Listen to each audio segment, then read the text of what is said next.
नमस्कार। कभी सोचा है कि आखिर जिंदगी का असली मतलब क्या है? हमें किस चीज से सच में खुशी मिलती है? तो आज हम बात करने वाले हैं इकिगाई के बारे में। ये एक जापानी फिलॉसफी है जो हमें रोज की जिंदगी में एक मकसद और असली खुशी ढूंढना सिखाती है।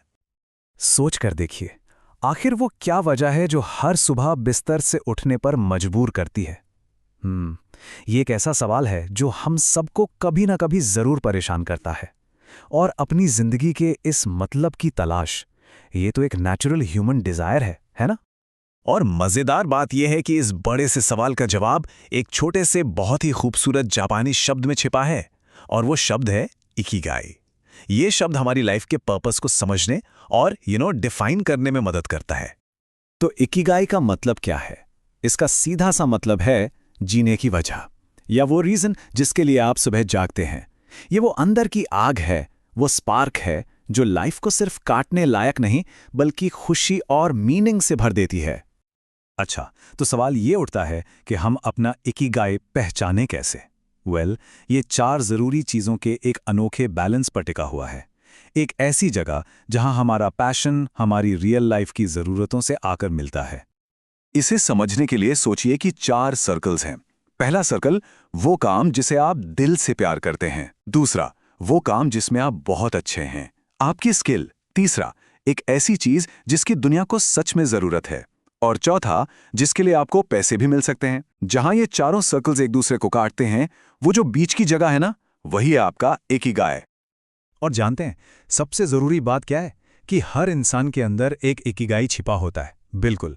बस आज की ये जो भागदौड़ वाली लाइफ है ना, ये हमें उन चीजों से दूर ले जाती है जो सच में इंपॉर्टेंट है। इसे ढूंढने के लिए बस थोड़ा रुक कर अपने अंदर झांकने की हिम्मत करनी होगी। चलिए, अब इस थ्योरी को थोड़ा प्रैक्टिकल में देखते हैं। इसके लिए हम चलते हैं जापान के ओकिनावा आइलैंड पर। ये जगह ब्लू जोन्स में से एक है, यानी दुनिया की वो जगह जहां लोग सबसे लंबा और हेल्दी जीते हैं। आपको सुनकर हैरानी होगी, लेकिन ओकिनावा में 100 साल से ज्यादा उम्र वाले लोगों की गिनती आम जगहों से कहीं ज्यादा है। उनकी ये लंबी उम्र ही हमें सिखाती है कि एक पर्पस ड्रिवन लाइफ जीना आखिर होता कैसा है। तो क्या राज है उनकी इस लंबी उम्र का? ये सिर्फ अच्छा खाना पीना नहीं है, बल्कि ये एक पूरा लाइफस्टाइल है। इसमें क्या क्या है? मजबूत सोशल कनेक्शंस, यानी अपनेपन का एहसास। रोज की फिजिकल एक्टिविटी जैसे गार्डनिंग या वॉकिंग। एक मकसद के साथ जीना, मतलब रोज कुछ ना कुछ लुक फॉरवर्ड करने के लिए होना। और हाँ, मन में शांति और ग्रैटिट्यूड यानी शुक्रिया का भाव। और एक बहुत ही इंटरेस्टिंग चीज, ओकिनावा में कोई आम तौर पर रिटायर नहीं होता। मतलब वो लोग बस अपनी स्पीड से वो काम करते रहते हैं जो उन्हें पसंद है।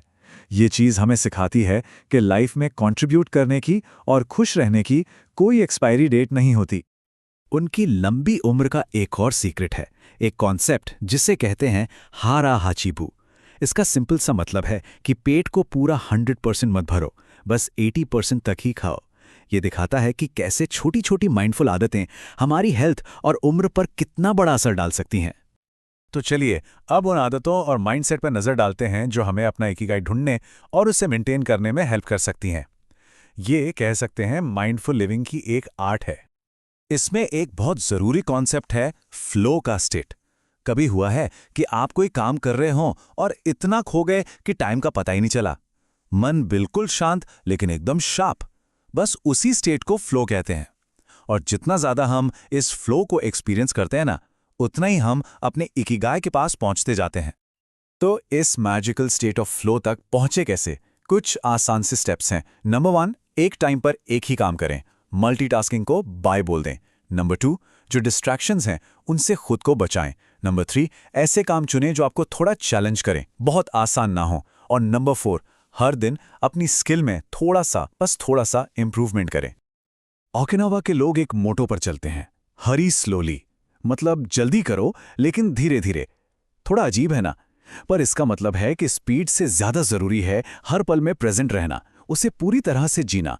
इससे ना सिर्फ स्ट्रेस कम होता है, बल्कि लाइफ के लिए ग्रैटिट्यूड भी बढ़ता है। इकिगाई के साथ साथ कुछ और भी खूबसूरत जापानी प्रिंसिपल्स हैं जो इस जर्नी को और मीनिंगफुल बनाते हैं, जैसे कि वाबी साबी। ये हमें चीजों के इम्परफेक्शंस में खूबसूरती ढूंढना सिखाता है। फिर है इचिगो इचिए, ये याद दिलाता है कि हर मोमेंट स्पेशल है, बिल्कुल अनोखा, और इसे ऐसे जियो जैसे ये फिर कभी नहीं आएगा। और शोषण, यानी हमेशा एक बिगिनर्स माइंड रखना, एक बच्चे की तरह, हमेशा सीखने के लिए तैयार। तो अब आते हैं सबसे ज़रूरी सवाल पर, हम अपना इकिगाई कैसे ढूंढ सकते हैं? देखिए, ये एक बहुत ही पर्सनल जर्नी है, खुद को समझने की। अपना इकिगाई ढूंढने के लिए खुद से कुछ सिंपल लेकिन बहुत गहरे सवाल पूछने होंगे। अपने अंदर झांकिए और सोचिए, आखिर किस चीज़ से मुझे सच में खुशी मिलती है। फिर अपनी स्ट्रेंथ्स के बारे में सोचिए, मैं नेचुरली किस काम में अच्छा हूं। थोड़ा बाहर देखिए, लोग मेरी किस चीज़ की तारीफ करते हैं। और आखिर में थोड़ा दूर का सोचिए, मैं इस दुनिया पर क्या पॉजिटिव इम्पैक्ट छोड़ना चाहता हूं। और हाँ, एक बात हमेशा याद रखिए, हमारा इकिगाई हम सबके अंदर कहीं गहराई में छिपा हुआ है। इसे ढूंढने के लिए पेशेंस, आत्ममंथन और खुद के साथ पूरी ईमानदारी चाहिए। ये कोई एक रात में मिलने वाला खजाना नहीं है, बल्कि सेल्फ डिस्कवरी की एक लाइफ लॉन्ग जर्नी है। तो चलिए आज इस चर्चा को एक सवाल के साथ खत्म करते हैं।